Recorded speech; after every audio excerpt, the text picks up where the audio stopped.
An absolute bomb was dropped on the Pac-12 conference last week with the announcement that UCLA and USC are going to be leaving the conference, but we're wondering what this means for the Arizona State Sun Devils. We're going to talk about that on this edition of the Locked On Sun Devils podcast. Are Locked On Sun Devils, your daily podcast on the Arizona State Sun Devils, part of the Locked On Podcast Network, your team every day.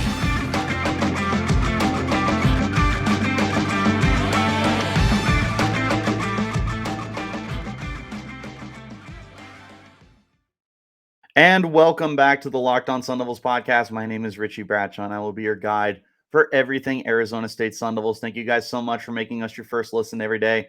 Remember, we're free and available on all platforms, including YouTube, if you would like to check us out in a visual platform.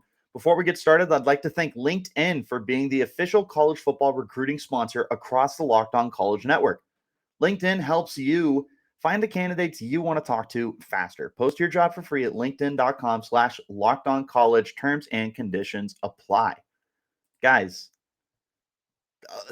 an absolute bombshell. A meteor just crushed the Pac-12 last week. It was announced earlier or later in the week that both USC and UCLA would officially be departing the Pac-12 conference starting in 2024. That's just a few short years away.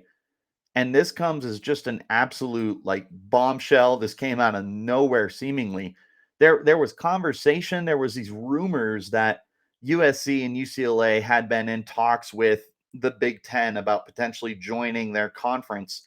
We weren't really sure whether or not that was going to be indicative of the future or not. And turns out that's exactly what it was. And, a few things happen here and there, few million. I don't even want to know the amount of money that was tossed around. But ultimately, USC and UCLA will be leaving the Pac-12 effective in 2024 and going to the Big Ten. This is just devastating news for the Pac-12, soon to be Pac-10 in the best case scenario, which we'll talk about in just a minute. But looking at the history of these two programs before we get into what it means for Arizona State, this is what it means for the Pac-12. You just lost two of your most marketable schools. Looking at it from an athletic standpoint, you just had both of these teams compete in March Madness, looking at the basketball perspective, with UCLA going as far as the Sweet 16 and being a 4 seed. That's two quality basketball programs that are gone now, and both of them have been very competitive over the last few years. Football-wise, USC was on the upswing. Lincoln Riley was coming to this program now. He was bringing in Caleb Williams. He brought in Jordan Addison. All these guys were coming to this program in hopes of finally rebuilding USC's great image as this college football national champion contender every single year. This is what the Pac-12 needed because the Pac-12 had been weak for so long. It was Oregon's conference, and then it was just everybody else. But USC's seemingly renaissance was on the horizon. UCLA has been a competitive program for the last 10 plus years, and historically, they've been a good program too. They've put in tons of first round picks. Don't even need to mention the amount of first round picks that USC has put in. Baseball, honestly, I couldn't tell you, but what I do know is that all of these schools have, if I'm looking right here, for men's sports, USC and UCLA, or UCLA and USC, I should say, have 8 and 7 total Pac-12 sports for men, respectively, and then have 12 and 11 sports, respectively, for women. That's a lot of sports programs that are out the window. Now, for women, there's 13 possible. So UCLA has 12 out of 13. USC has 11 out of 13. For men's, there's 11. UCLA has 8 out of 11. USC has 7 out of 11. That's a lot of sports that are suddenly out of your conference. And that's a lot of revenue that the Pac-12 is now going to be losing. And there's just so many moving parts that go along with this. Looking at the Big Ten, I mean, they just continue to get better. This is a conference that, first of all, is no longer 10 teams. It hasn't been 10 teams in a long time. I believe you are going to be a 16-team conference now, with the additions of USC and UCLA down the road, 2024. But you have Ohio State, who has been in the playoff numerous times. They won the first ever college football playoff national championship. You have Michigan, who literally just went to the college football playoff. You have Penn State, who's one of the pristine programs in the entire country. You have Iowa, who consistently is a 9 to 10 win team and puts out NFL talent like it's no one's business. You have Wisconsin, who is always hyper competitive in that conference and again puts out NFL talent like it's nobody's business. They're also an 8 to 9, 10 win football team in their sleep. You have good teams like Purdue that get overlooked in the grand scheme of things. You have I said Iowa. Michigan State. Michigan State is another very, very good program that they have. The Big Ten just has this grasp on college football right now. It's the SEC, it's the Big Ten, and it's everybody else. And now the Big Ten is bringing in two more absolutely massive programs into their conference. And it's such a power move. It really is just the biggest flex that they could do because they're looking at the SEC, who, in case you're sleeping under a rock, just added Texas and Oklahoma. Oklahoma, of whom has been in the playoff numerous times. And Texas not only has Quinn Ewers, one of the top quarterback prospects, coming to play for him this year, they have Arch Manning coming next year. So by the time they get to the SEC in 2024, Texas is going to, hopefully be back, like we've been saying for what feels like a decade plus. But the SEC continues to be the pinnacle of college football and has tons of really good basketball and baseball programs as well. Now you look at the Big Ten, who is going to continue competing for football with the SEC. They are the conference when it comes to basketball, at least in my opinion, they are. You have good baseball programs there as well. Tons of different sports that flow through there. But overall, the Big Ten really just became so impressive if they weren't already. They truly are just making everybody else look like they're competing for last place with the moves they're making.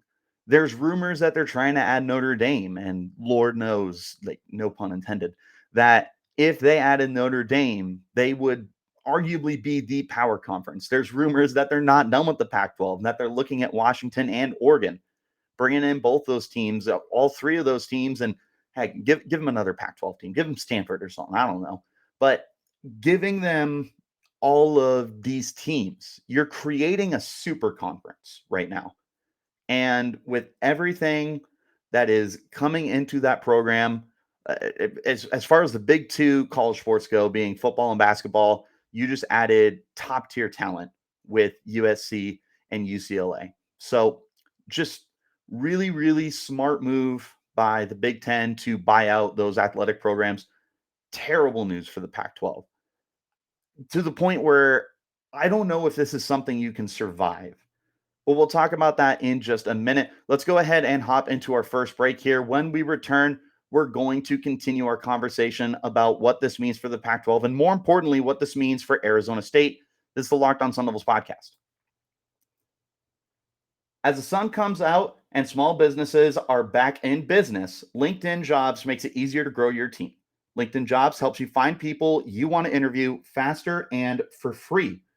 Create free job postings on LinkedIn Jobs to reach your network and beyond to the world's largest professional network of 810 million people. Then add your job and the purple hashtag hiring frame to your LinkedIn profile to spread the word that you're hiring so your networks can help find you the right people to hire. Simple tools like screening questions make it easy to focus on candidates with just the right skills and experience so you can quickly prioritize who you'd like to interview and hire. It's why small businesses rate LinkedIn Jobs #1 in delivering quality hires versus leading competitors. LinkedIn Jobs helps you find the candidates you want to talk to faster. Did you know that every week nearly 40 million job seekers visit LinkedIn? Post your job for free at linkedin.com/lockedoncollege. Again, that's linkedin.com/lockedoncollege to to post your job for free. Terms and conditions apply. And again, thank you guys so much for making Locked On Pac-12 your first listen every day. Remember, we're talking about the Pac-12, the Locked On Sun Devils, your first listen every day. We are free and available on all platforms, but for what it's worth, definitely make sure that you check out the Locked On Pac-12 podcast. But anyways, getting back into our conversation here about the Pac-12, we did a lot of talking about how it benefits the Big Ten, how it affects the Pac-12. I want to talk about how it affects Arizona State. It's a complex question, but it's also a very simple question.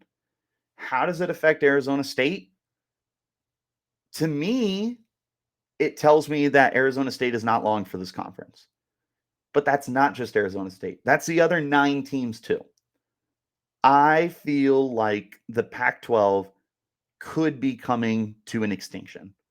Maybe this is me putting on my tinfoil cap right now and having a picket sign that says the end is nigh. But you have been the weakest conference for quite some time. The SEC needs no introduction. The Big Ten needs no introduction. The Big 12, yes, they're losing Texas and Oklahoma, but they could be looking to add. In fact, they just added 4 new teams. They got BYU, great add, big hold of Utah, great program too.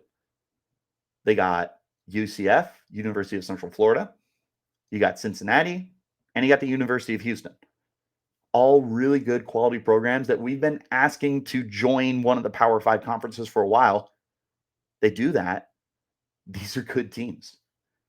Look at the ACC. Historic. Clemson's there. Miami's there. Florida State's there. Virginia Tech is there. North Carolina. NC State. They got a lot of quality teams too. But then I look at the Pac-12 and it's like, it's Oregon and that's it. Yes, Utah is there, but Utah is very recent. This isn't me slandering Utah because I still feel like Utah should be the favorite to win the Pac-12 this year in football. But focusing in the bigger picture, it truly is Oregon and everybody else. It was like that before USC and UCLA departed. Those guys had like name brand value. But by the time 2024 rolls around, there was a very good chance that USC was back on the map. UCLA has been on the rise for a while now. They were I just said it, they were a 4 seed in the March Madness tournament. They were a winning football program in 2021. They went 8-4 that year. They were 6-3 in the conference. That is a good program. And for what it's worth, academically, those are 2 very, very good schools. And a large hold on California, both of which are in the LA area. You lost it. That's gone. That is going to hit the Pac-12 big time. So for Arizona State, I feel like I'm looking at the Pac-12 right now, and I'm kind of wondering if this is the conference for me. I might be looking at other conferences to see if I can join them right now. Go from a Power 5 to a Power 4 very, very quickly. I'm looking at all the conferences. Maybe the SEC wants to call us up. If Mizzou can be in the SEC, if Vanderbilt can be in the SEC, why can't Arizona State? In all seriousness, I don't know that Arizona State is long for the Pac-12. I don't know that U of A is. I don't know that Cal is. Stanford, Washington State, Washington, Oregon State, Oregon, Utah, Colorado. I don't know that any of these colleges are going to stay in the Pac-12 long term. It's gonna go back to the Pac-10, and from there, it feels like your conference is going to get cherry picked apart. Like I said, there's the rumors that the Big Ten is also targeting Washington and Oregon. That's 2 more huge programs. In fact, that's the last of your major programs if they take Oregon. What happens next? Does the Big Ten keep going for teams? Utah's hot. Do they want to take Utah? Stanford's historic. Do they want to take Stanford? What about the Big 12? Arizona State, U of A, Colorado, they're all in that general location. Not that location matters at this point because You've got the Big Ten, which is typically like Midwest and northern part of the United States, and now they're grabbing all the way on the West Coast teams out here. I don't know if conference alignment's going to matter that much, but overall, it feels like the right move for Arizona State at the moment would be to leave the Pac-12 because there's no market for it. With USC and UCLA gone, there is no market for it. Hashtag Pac-12 after dark is going to be something we tell our kids about. It's just not going to matter. It's so hard to compete with the East Coast. Everyone's in bed by the time Arizona State gets to play. Our kickoffs are 7 o'clock. They're 8 o'clock. That's almost midnight back east. No one is staying up. You've had guys who have been snubbed for all sorts of college football awards. I mean, the biggest example was back in 2015. Christian McCaffrey set the NCAA record for scrimmage yard or all-purpose yards in a single season. He had over 3,000 yards. Didn't matter. No one stayed up to watch his games. Derrick Henry gets the award. It's just so difficult to generate buzz when the majority of your media corporations sit on the East Coast. USC and UCLA realized this and they left. It's better for their universities. Arizona State would be wise to do the same thing. Yeah, I've said it many times. I'll continue to say it. ASU is not a national title contending team.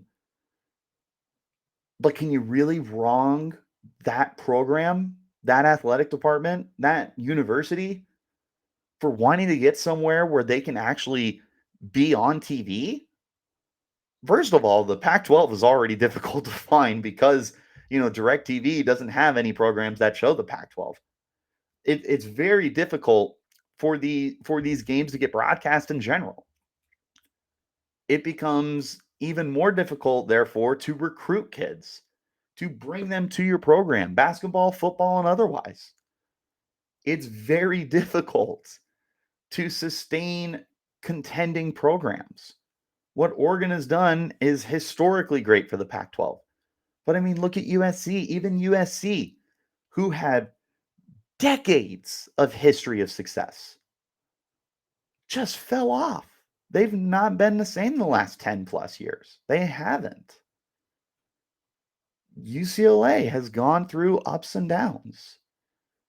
There's so much turmoil in the Pac-12 constantly. And a part of that is because no one's paying attention to them. It doesn't help that the matter that people are sleeping on the East Coast. It doesn't help that you don't have competitive programs. You have like 3 teams every year. You're a 12-team conference. You have like 3 teams. You got like Utah, Oregon, UCLA. It used to be Stanford. There were some years for Arizona State. There was some years for Washington.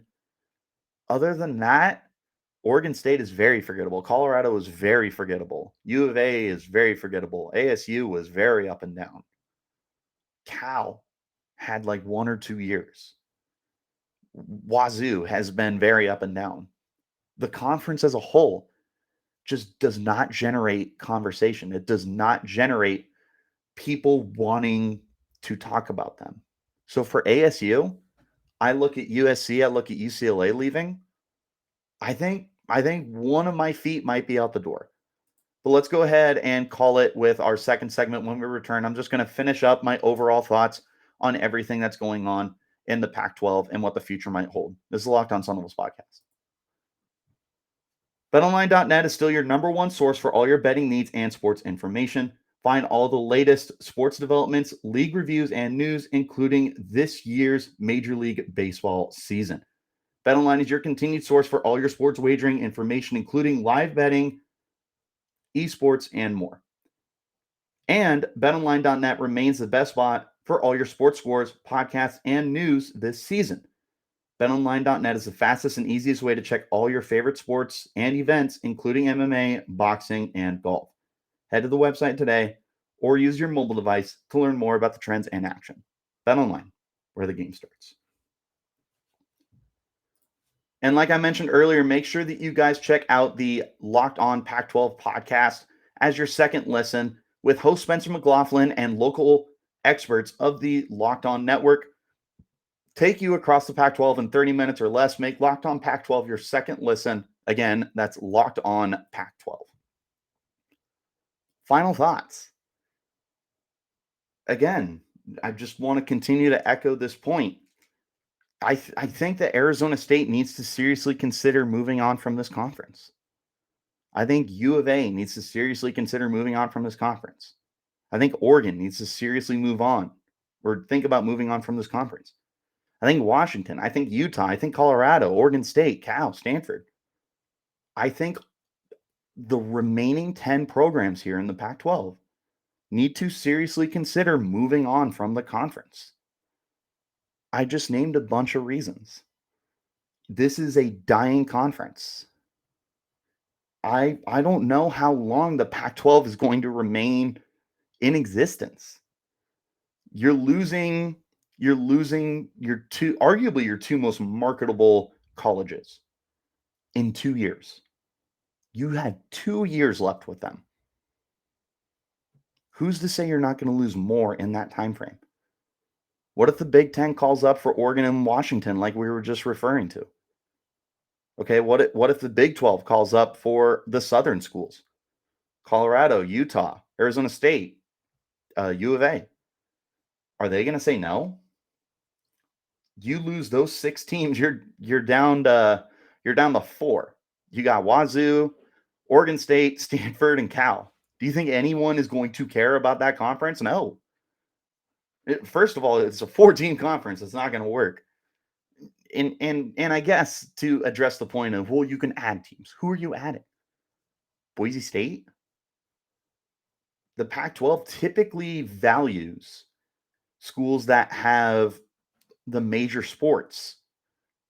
Boise State, I don't believe, has a basketball team. If they do, then good Lord, they must be bad because I don't know anything about them. Hawaii? What's the time difference? Another 3 hours? As if you weren't starting games late enough already. You have a 7 o'clock kickoff in Hawaii. That's 10 o'clock in Pacific time.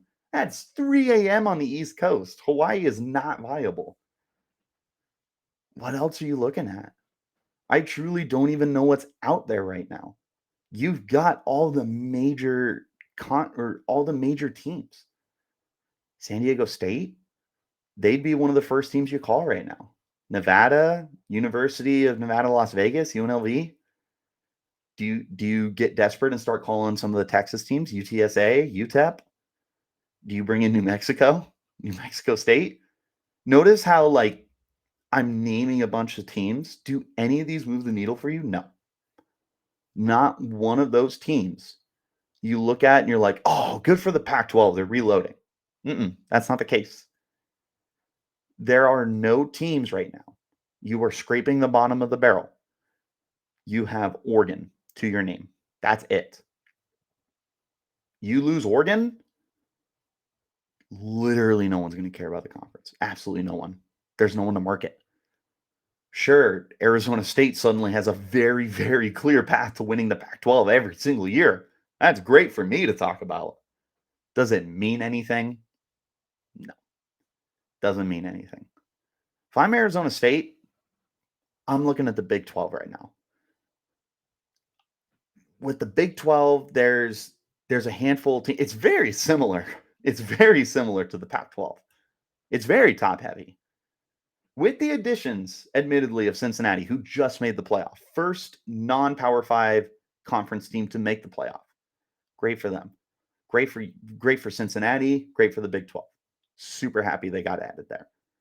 So you got Cincinnati, you got Baylor, who just won the conference, Oklahoma State, who was runner-up in the conference. I'm not including Oklahoma. I'm not including Texas. They're gone. That's pretty much it. We'll see if UCF can get back to their quote-unquote national champion contending days. We'll see if Houston can continue progressing with the way that Dana Holgerson has had them going. I do believe in BYU. I'll go ahead and add BYU to that list. Other than that, though, that's a great opportunity for Arizona State to hop into a new conference where, first of all, your games are going to get broadcast. You're not going to have any conflicts with DirecTV or any other network cable programming. You're going to get your games broadcast. That is going to help everything. Recruiting, programs, viewership, money. It all gets instantly improved moving to the Big 12. Heck, if the Big 10 wants to call me, I'd go to the Big 10. I'd go to the Big 10 in a heartbeat. Are you kidding me? My bags would be packed if the Big 10 called Arizona State. SEC, they're not going to call you. They're a little out of their range right now with Oklahoma and Texas, but at least you could still argue it's in the Southeast. ACC is not calling you. They're the opposite of the Pac-12. They're the Atlantic Coastal Conference. You're not getting a call. It's between the Big 10 and the Big 12, unless the Pac-12 tries to revitalize itself by bringing in the biggest programs, San Diego State, Hawaii, Boise State. Unless they're finding a way to bring in those programs, I don't know if the Pac-12 is long for college sports. Arizona State, start looking. Seriously, start looking. Big 12 would be the top of my list. That is a conference you can go to, and in a worst case scenario, you maintain your spot on the food chain that you have in the Pac-12. Yeah, you're not quite Oklahoma State or Baylor or Cincinnati. But are you that far behind Iowa State? Are you that far behind TCU? You're ahead of Texas Tech. I don't know, man. There's a lot to like with the Big 12. The Big 10, sure, you pretty quickly become bottom, like seller teams, but at the same time, the Big 10 is where it's at. You capture lightning in a bottle one year for Arizona State, it's all back to bringing in all this attention, all this viewership, the ads, the revenue. It's what the Pac-12 needs right now. That's what Arizona State needs right now. If Arizona State is smart, and I believe they are, I think you need to start looking at the Big 12. I think that's all I got, because I can continue to ramble on, but we are going to go ahead and call it. So again, thank you guys so much for making the Locked On Sun Devils your first listen every day. Remember, we're free and available on all platforms, including YouTube, if you want to check us out there. Wherever you get those podcasts, though, make sure you hit like and subscribe and turn on those notifications so you get an update every time we put out new content. If you guys are looking to follow me on Twitter, you can follow me at RichieBrads36. You can also follow the podcast on Twitter as well at LO_Sun Devils. Interact with me, interact with the podcast page. We absolutely love to talk Arizona State sports. It's the best university in the world. Call me biased. I don't know. Maybe a little bit, but neither here nor there. That's pretty much all I got. This very serious episode, very sit down. Let's have a conversation about it. But that's all I got. So until next time, guys, you keep it locked right here on Locked On Sun Devils.